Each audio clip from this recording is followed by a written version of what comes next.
Hello media loves, welcome back to my YouTube channel. ನಾಳೆ ಹರ್ಷಿತನ birthday ಇತ್ತು. So ಅವಳಿಗೆ ಗಿಫ್ಟ್ ತೊಗೊಬರೋಣ ಅಂತ ಹೋದೆ. ಅಲ್ಲಿ ಹಾಗೆ ಸ್ಕರ್ಟ್ ಮಾರ್ತಾಯಿದ್ರು, ನಂಗೆ ಇಷ್ಟ ಆಯಿತು. ಸೊ 2 ಸ್ಕರ್ಟ್ ತಗೊಂಡೆ.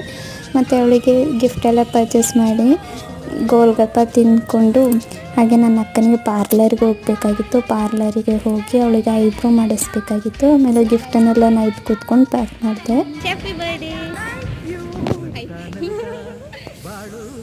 ಆಮೇಲೆ ಹರ್ಷಿತನ ಬರ್ಡೇ ಕೇಕೆಲ್ಲ ಕಟ್ ಮಾಡಿ ಅವಳಿಗೂ ಕೇಕ್ ತಿನ್ನಿಸಿ ನಾನು ಕೇಕ್ ತಗೊಂಡು ತಿಂದು ಆಮೇಲೆ ನಾನು ಗಿಫ್ಟ್ ತಂದಿದ್ದಲ್ವ ಅದನ್ನ ಹರ್ಷಿತನಿಗೆ ಕೊಟ್ಟೆ. ಅವಳು ಗಿಫ್ಟ್ ನೋಡಿ ಖುಷಿ ಆಯಿತು. ಆಮೇಲೆ ಅವಳನ್ನ ರೂಮಿಗೆ ಕರ್ಕೊಬಂದರೆ ಫುಲ್ಲು ನಿದ್ದೆ ಅವಳಂತೂ. ಆಮೇಲೆ ಅವಳಿಗೆ ಮಧ್ಯಾಹ್ನಕ್ಕೆ ಊಟಕ್ಕೆ ಅವಳು ಸ್ಯಾಟರ್ಡೇ ನಾನ್ ವೆಜ್ ತಿನ್ನಲ್ಲ ಅಂದ್ಬಿಟ್ಟು ವೆಜ್ಜೇ ಮಾಡಿದ್ದೆ.